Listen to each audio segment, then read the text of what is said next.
दोस्तों, अब हम आते हैं बिक्री कर सेल्स टैक्स पर। मनीष व साहिल ने, एक उदाहरण समझ रहे हैं हम, मनीष व साहिल ने दुकान से कुछ सामान खरीदा तो दुकानदार ने उन्हें एक बिल दिया। आइए देखते हैं बिल का नमूना। दुकानदार ने इस तरह का बिल मनीष के नाम दिया, जहाँ पर बिल संख्या, दिनांक, क्रम संख्या, कितनी वस्तुएं उन्होंने खरीदी, वस्तुओं के नाम, मात्रा, दर और राशि। पहला साबुन खरीदा, 10 साबुन खरीदा, 10 मात्रा, 19 रुपये की दर से 190 रुपये का साबुन खरीदा। दूसरा खरीदा उन्होंने टूथपेस्ट, 1 नग 40 रुपये की दर से 40 रुपये का। तीसरा खरीदा उन्होंने नारियल तेल 200 ml, 2 नग खरीदा 85 रुपये की दर से 170 रुपये का। कुल मिलाकर उन्होंने 400 का सामान खरीदा, लेकिन वो दुकानदार को 420 रुपये का भुगतान किया। 20 रुपये क्यों? क्योंकि बिक्री कर दुकानदार ने 5% खरीदी गई सामान का 5% उन्होंने बिक्री कर लिया, और 5% मतलब 400 का 5% 20 रुपये होता है। इस तरह से वो 420 रुपये का भुगतान किया। तब साहिल ने कहा मनीष से, ये बिक्री कर आखिर होता क्या है, सेल्स टैक्स क्या है? तब मनीष ने कहा, किसी वस्तु के विक्रय मूल्य पर सरकार द्वारा लिए जाने वाले कर को बिक्री कर कहते हैं, और यही बिक्री कर है दोस्तों। तो इस तरह से हम एक बिल से हम समझ सकते हैं कि जो हमने अतिरिक्त राशि दी है, टैक्स के रूप में राशि दी है, ये टैक्स सीधे सरकार को जाता है। ये टैक्स सीधे सरकार को जाता है। तो सरकार ने जो विक्रय मूल्य पर जो अतिरिक्त राशि लिए है वही कहलाता है बिक्री कर, सेल्स टैक्स। आइए इसे एक उदाहरण से समझते हैं।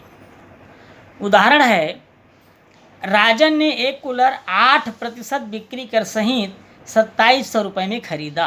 कितने रुपए में खरीदा? 2700 रुपये में खरीदा। बिक्री करके जुड़ने से पहले कूलर का मूल्य क्या था, हमको ये ज्ञात करना है। एक बार और प्रश्न सुनेंगे। राजन ने एक कूलर 8% बिक्री कर सहित 2700 रुपये में खरीदा। बिक्री करके जुड़ने से पहले का कूलर का मूल्य आपको ज्ञात करना है, कूलर का मूल्य आपको बताना है।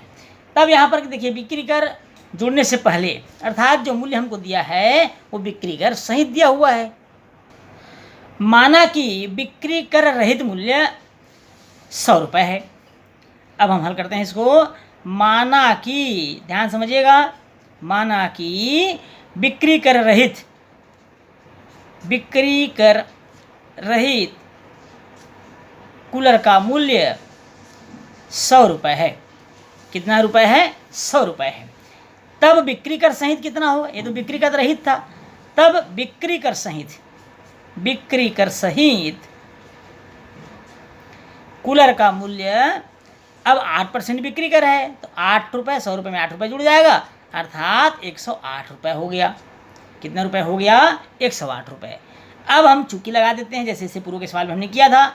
108 रुपये मूल्य पर, 108 रुपये मूल्य पर वास्तविक मूल्य कितना माने थे हम?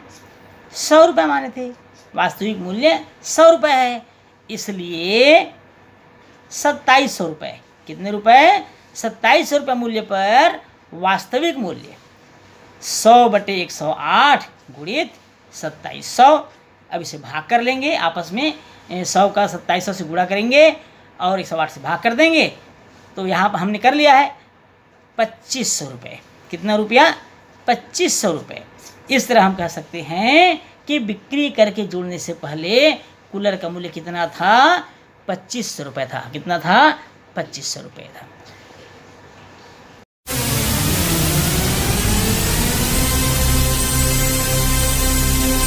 आइए दोस्तों, अब पढ़ते हैं ब्याज, इंटरेस्ट। किसी धन के उपयोग के बदले, ध्यान से सुनिएगा, किसी धन के उपयोग के बदले दिए या लिए गए अतिरिक्त धन को हम कहते हैं ब्याज। एक बार और सुन लेंगे। किसी धन के उपयोग के बदले दिए गए या लिए गए अतिरिक्त धन को हम कहेंगे ब्याज। क्या कहेंगे? ब्याज। ब्याज की गणना 2 प्रकार से की जाती है। ब्याज की गणना 2 प्रकार से की जाती है। एक तो आप सब जानते हैं, पढ़ते आ रहे हैं, पूर्व की कक्षाओं में भी आपने पढ़ा है, साधारण ब्याज। हम कक्षा 3 से पढ़ना शुरू कर देते हैं साधारण ब्याज के बारे में। साधारण ब्याज, जिसको हम बोलते हैं सिंपल इंटरेस्ट। क्या बोलेंगे? Simple interest. दूसरा हम जो बाकी कक्षाओं में हमने पढ़ा, 7वीं की कक्षाओं के बाद पढ़ा हमने, वो था चक्रवृद्धि ब्याज।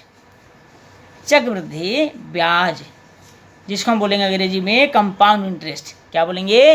Compound interest. तो चलिए अब चलते हैं साधारण ब्याज की ओर। साधारण ब्याज, सिंपल इंटरेस्ट। साधारण ब्याज, सिंपल इंटरेस्ट। साधारण ब्याज की गणना विधि से आप भली भांति परिचित हैं, आप पूर्व की कक्षाओं में कई बार इसको पढ़ा है, जानते हैं इसके बारे में। आइए एक उदाहरण से और इसको अच्छे से समझ लेते हैं। उदाहरण है 10,000 रुपये का, ध्यान से सुनेंगे। 10,000 रुपये का 10% वार्षिक ब्याज की दर से 3 वर्ष का साधारण ब्याज याद करना है। तो सबसे पहले हमने कहा 10,000 रुपये का, अर्थात मूलधन हो गया 10,000 रुपया। पी फॉर प्रिंसिपल, मूलधन। दर हो गया, रेट, दर 10% जो प्रश्न में दिया है, जैसा कि आपने सुना। समय 3 वर्ष, टाइम 3 ईयर्स। एक बार और प्रश्न सुनेंगे। 10,000 रुपये का 10% वार्षिक ब्याज की दर से 3 वर्ष का साधारण ब्याज ज्ञात कीजिए। अब यहाँ मूलधन दिया है, दर दिया है और समय दिया हुआ है। अब हम चलते हैं साधारण ब्याज। तो साधारण ब्याज का फार्मूला है मूलधन गुणित दर गुणित समय पूरे का बटे 100। मूलधन कितना है? 10,000 रुपये। दर कितना है? 10% है। समय 3 वर्ष है, बटे 100। ये इस तरह से हम शून्य को काट देंगे। अब यहाँ 1,000 गुणित 3 बराबर हमको प्राप्त हुआ 3,000 रुपये। कितना रुपये हमको प्राप्त हुआ? 3,000 रुपये। ये जो हमको 3,000 रुपये प्राप्त हुआ, ये कहलाएगा साधारण ब्याज, सिंपल इंटरेस्ट। क्या कहलाएगा? साधारण ब्याज। अब हम चलते हैं ब्याज व चक्रवृद्धि ब्याज की ओर।